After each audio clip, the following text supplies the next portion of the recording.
Thanks, you guys. Wow. What a great showing. Thank you, Nevada.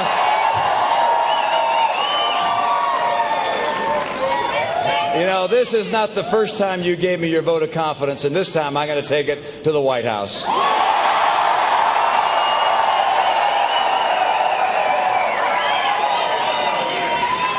4 years ago, candidate Obama came to Nevada promising to help.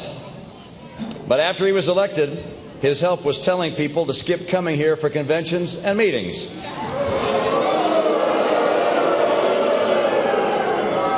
Today, Nevada unemployment is over 12%, home values have plummeted, and Nevada's foreclosure rate is the highest in the nation.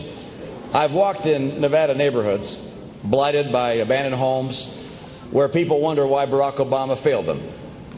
Well, Mr. President, Nevada has had enough of your kind of help.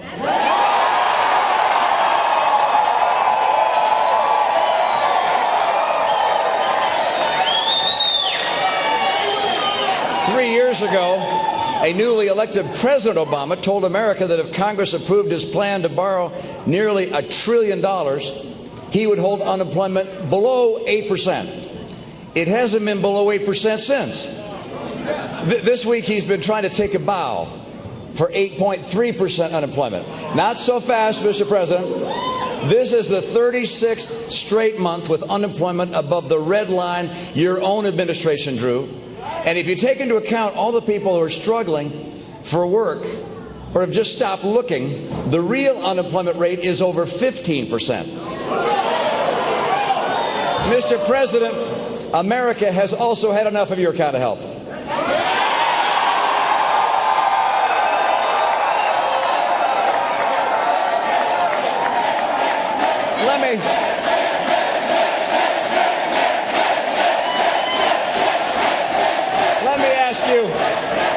Let me ask you here a question. Did Obamacare encourage businesses to hire more people? No.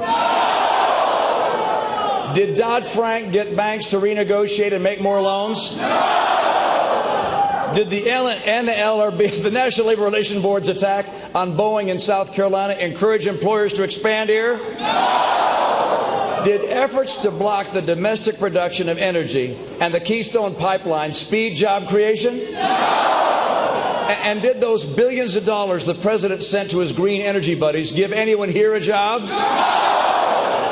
Mr. President, we welcome any good news on the jobs front. But it is thanks to the innovation of the American people in the private sector and not to you, Mr. President.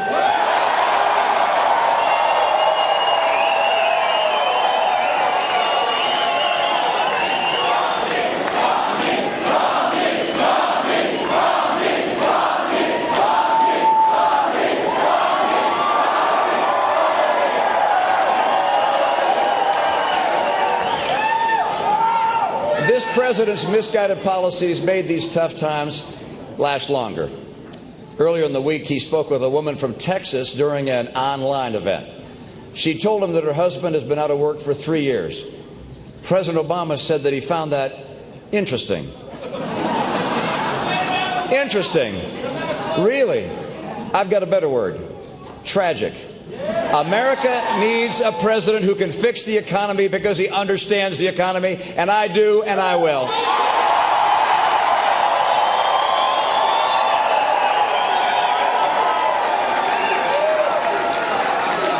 This president began his presidency by apologizing for America. He should now be apologizing to America.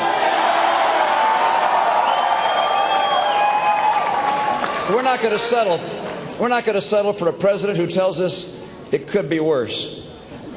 What defines us as Americans is our conviction that things must be better. That conviction guides this campaign. It's rallied millions of Americans to our cause, including tens of thousands of Nevadans who gave me their support here today, and I thank them.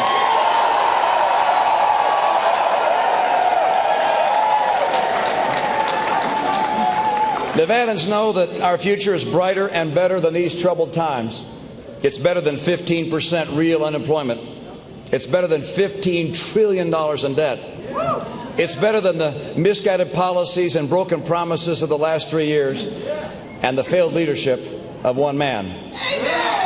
Our campaign is about more than just replacing the president, however. This is really a campaign about saving the soul of America. President Obama says he wants to fundamentally transform America. We want to restore to America the founding principles that made this country great.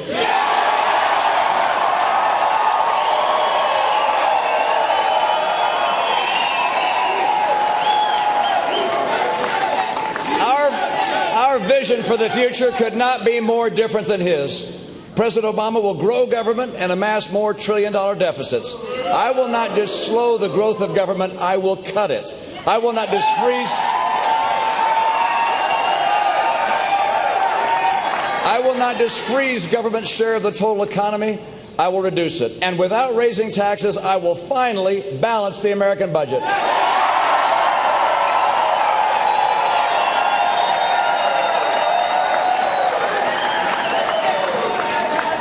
President Obama's brand of capitalism sends your money to his friends' companies.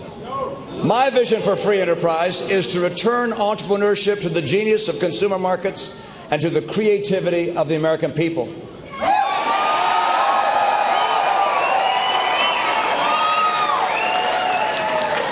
Now, like his colleagues in the faculty lounge who think they know better, President Obama demonizes and denigrates almost every sector of our economy.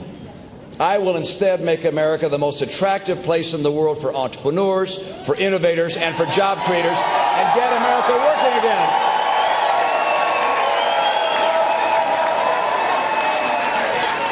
And by the way, unlike the other people running for president, I know just how to do that.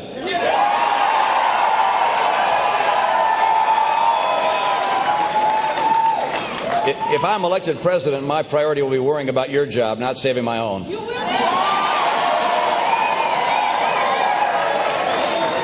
Now, as you know, one of the most important and personal matters of our lives is our health care. President Obama would turn the decision-making over to government bureaucrats. He forced through Obamacare. I will repeal Obamacare.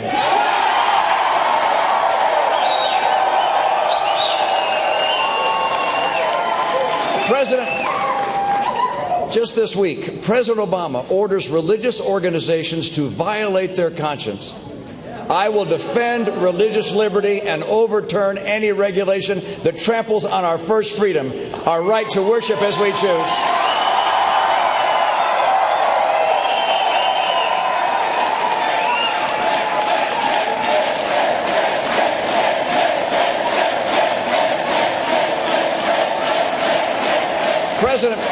President Obama is shrinking our military and hollowing out our national defense. I will insist on a military so powerful that no one in the world would ever think of challenging it.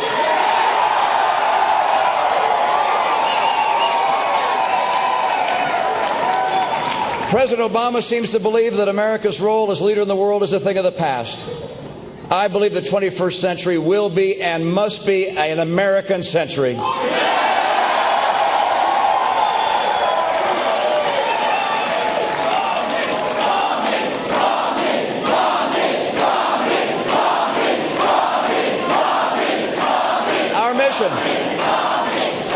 Our mission is to increase the freedom and opportunity of the American people, and our blueprint is the Constitution of the United States. We're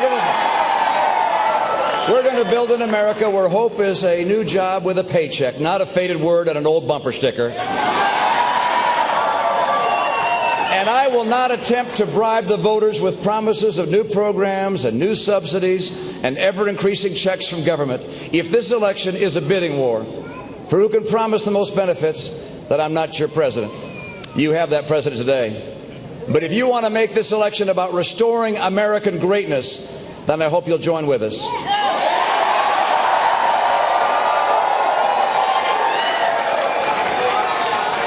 If you believe the disappointments of the last few years are a detour and not our destiny, then I'm asking for your vote. I'm asking each of you to remember how special it is to be an American. I want you to remember why it was you or your ancestors who sacrificed to come to America and to overcome the challenges of life in a new country. Why they came here. It was not for a free ticket. It was for freedom.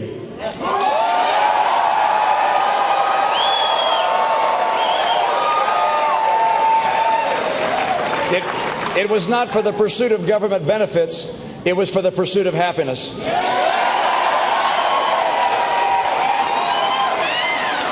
We still believe in that America. We still believe in the America that is a land of opportunity and a beacon of freedom. We believe in the America that challenges each of us to be bigger and better than ourselves. This election, we must fight for the America we love. We believe in America. Thank you so much, and God bless this great land.